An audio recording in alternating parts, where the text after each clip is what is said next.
une joie pour moi de vous retrouver encore au 11h30, mesdames et messieurs. Bonjour chez vous et bienvenue à ces bulletins d'information. La Commission électorale nationale indépendante prévoit l'enrôlement des électeurs à Massissi, Rutshuru et Kwamutu du 1er au 20 juillet et le vote le 5 octobre 2024. Selon les calendriers électoraux réaménagés et rendus publics le mercredi 31 janvier suivant. La Commission électorale nationale indépendante CENI a publié par sa décision numéro 006/CENI/AP/2024 du 25 janvier 2024 le calendrier réaménagé du processus électoral 2022-2027 relatif aux élections présidentielles, législatives, provinciales, urbaines, municipales et locales rendues publiques précédemment par la décision numéro 044/CENI/AP/2022 du 26 novembre 2022. Dans ces nouveaux calendriers réaménagés, la Commission électorale nationale indépendante a prévu du 1er juillet au 20 juillet 2024 l'identification et l'enrôlement des électeurs dans les territoires de Massissi et Rutshuru dans la province du Nord Kivu et à Kwamut dans la province de Mai-Ndombe.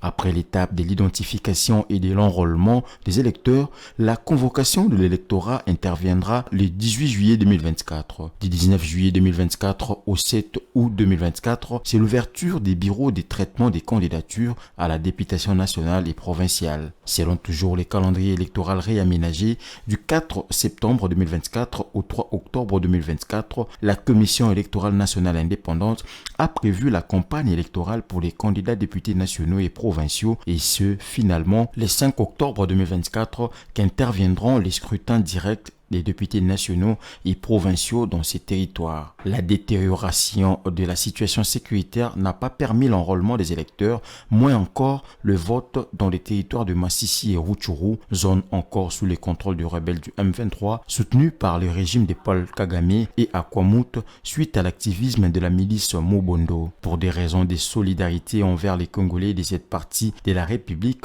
la Commission électorale nationale indépendante, de commun accord avec le législateur congolais, Assemblée nationale et le Sénat, avait décidé de reconduire les nombres de sièges obtenus par ces territoires ou circonscriptions électorales lors des élections générales de 2018. Ouvre la page santé. Au total, 160 cas de personnes touchées par l'épidémie de choléra, dont 16 décès ont été enregistrés dans des différentes zones de santé de la province du Haut-Katanga. Cette situation a poussé le ministre provincial à prendre des mesures quant à ce. Suivez.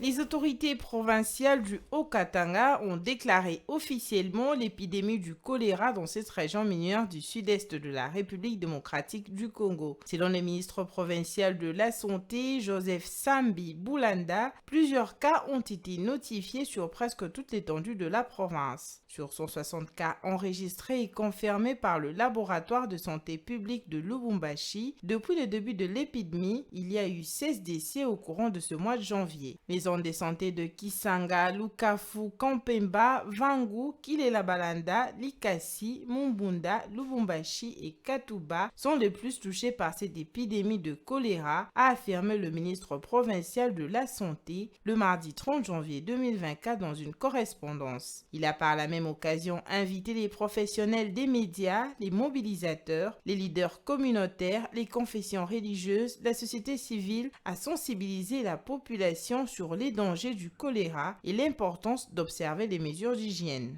Le quartier Kasungami, situé dans la commune de Lubumbashi, fait partie des zones à haut risque pour cette épidémie dans la ville cuprifère. À noter que, outre la province du Haut-Katanga, la province du Lualaba a enregistré plus de 500 cas, dont 26 décès depuis 3 mois dans plusieurs zones de santé.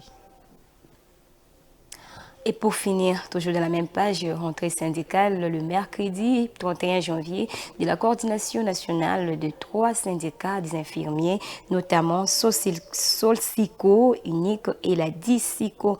Les personnes soignantes ont retracé le bilan syndical des activités de l'année 2023 en projetant l'année 2024 qui comporte plusieurs défis. La cérémonie s'est déroulée à l'Institut national pilote de l'enseignement des sciences de santé INPSS. Suivez.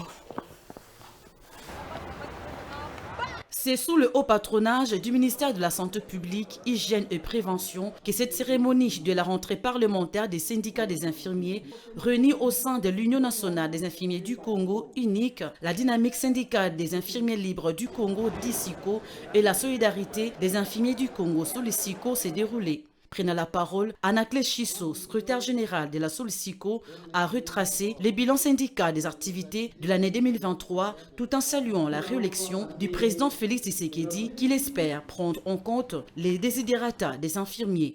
Comme vous le savez, une année s'est terminée, une autre a commencé. Il était impérieux de nous acquitter de notre obligation de redevabilité vis-à-vis de notre base pour lui rendre compte de ce que nous avons fait, de ce que nous n'avons pas fait et ce que nous devrons faire ensemble. Au nom de tous nos militantes et tous nos militants disséminés un peu partout dans le pays, nous lui présentons nos sincères félicitations. Comme lui-même le président l'a si bien dit lors de son discours d'investiture, qu'il va corriger les erreurs du passé, nous pensons qu'il va se pencher sur les problèmes des infirmiers et qu'il va se souvenir qu'il nous avait accordé solennellement une audience et qu'il ne nous a jamais réellement reçus. Geneviève Betou-Basséa, secrétaire générale de la DICICO, a quant à elle prêché l'unité à tous les personnels de la santé, l'unique arme puissante pouvant permettre à leur structure syndicale d'atteindre leurs objectifs assignés. Nous rentrons syndicalement, chaque syndicat à sa manière. Mais cette fois-ci, nous avons voulu que nous rentrons en union. C'est pourquoi nous disons unis nous vaincrons. La cérémonie s'est poursuivie par la remise de brevets de mérite aux membres du gouvernement pour s'être investis afin de trouver des solutions idoines aux problèmes des infirmiers. Un acte qui n'a pas laissé indifférent la représentante du ministre de la Santé publique qui a réitéré la détermination du ministre de tutelle, celle d'accompagner les infirmiers dans leur lutte.